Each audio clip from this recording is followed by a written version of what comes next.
بسم اللہ الرحمن الرحیم جی، میں محمد تجمل اور آج ہم اسلامک ٹاپک پہ بات کرنے والے ہیں، اسلامک ہسٹری پہ، کیونکہ آپ نے جیسا کہ سنا ہوگا ارطغرل غازی جو ڈرامہ بہت زیادہ فیم حاصل کر رہا ہے پاکستان میں، ایون ڈفرینٹ کنٹریز میں، تو میں نے سوچا اس کی میں ہسٹری بنا دوں کیونکہ بہت زیادہ لوگ دیکھ رہے ہیں۔ اگر وہ سمپل ڈرامے کو دیکھیں گے تو وہ زیادہ فائدہ حاصل نہیں کر سکتے۔ اگر آپ اس ڈرامے کو دیکھنے سے پہلے تھوڑی سی ہسٹری کو دیکھ لیں گے تو آپ اس ڈرامے کو بہت اچھے سے سمجھ سکتے ہیں۔ تو چلیں سٹارٹ کرتے ہیں۔ 13ویں صدی کا جب آغاز ہوا تو دنیا میں مجموعی طور پر امت مسلمہ ایک نازک دور سے گزر رہی تھی۔ اسی اثناء میں دنیا کے نقشے پر ایک نئی سلطنت ابھرنا شروع ہوئی۔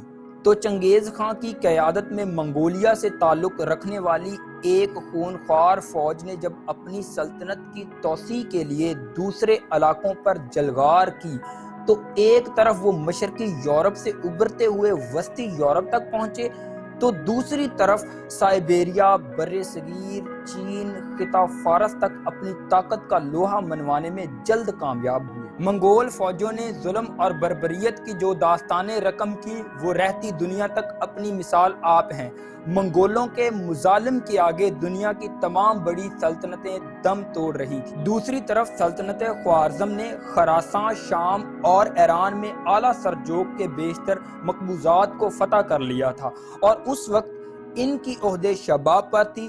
چنگیز خانی طوفان نے اپنی تمام ہولناکیوں کے ساتھ سلطنت خوارزم کا رخ کیا اور اس کو پاش پاش کر ڈالا۔ اس سلطنت کی تباہی کے بعد وہاں پر موجود ترک قبیلے کسی محفوظ جگہ کی تلاش میں ہجرت کرنے لگے۔ اس میں زیادہ تر قبیلے چرواہے اور خانہ بدوش تھے۔ جہاں سرسبز علاقہ اور پانی نظر آیا وہیں پر خیمہ گاڑ کر ڈیرا ڈال لیا۔ ان ترک قبیلوں میں سے بعض ایران اور شام پہنچے جبکہ کچھ نے مصر کی جانب ہجرت کی۔ ان ترک قبیلوں میں سے ایک قبیلے کا نام کائی قبیلہ تھا۔ کائی قبیلہ باقی قبیلوں سے کچھ بڑا اور طاقتور تھا۔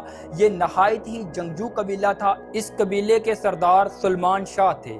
کائی قبیلہ سلمان شاہ کی سربراہی میں اپنے وطن خراسان کو چھوڑ کر مختلف ملکوں میں گھومتا ہوا شام کی طرف جا رہا تھا۔ اسی اثناء میں دریائے فرات عبور کرتے ہوئے سردار سلمان شاہ ڈوب گئے اور جانبر نہ ہو سکے۔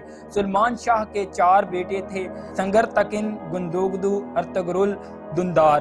سلمان شاہ کی وفات کے بعد کائی قبیلہ منتشر ہو گیا۔ سنگرتکن اور گندوگدو اپنے اہل خانہ اور بہت سے ساتھیوں کے ہمراہ اہلت چلے گئے۔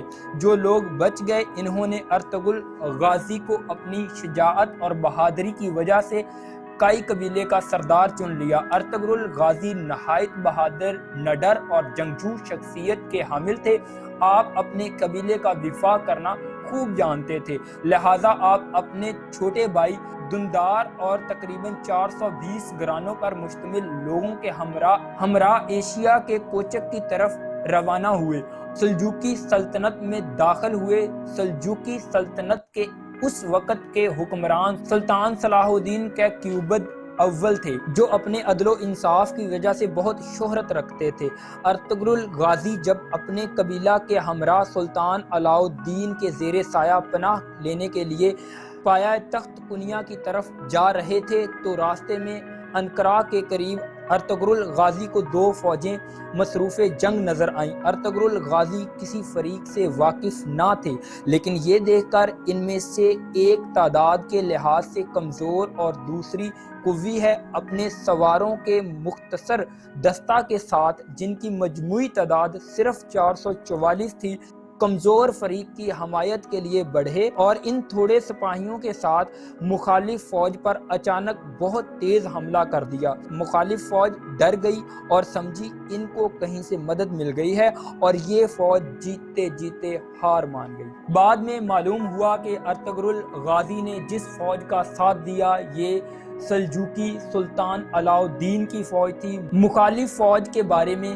اختلاف پایا جاتا ہے۔ بعد کے نزدیک وہ بازطینی عیسائی فوج تھی اور اکثر کے مطابق وہ تاتاری تھے۔ سلطان علاء الدین ارطغرل غازی کی بہادری سے بہت خوش تھے۔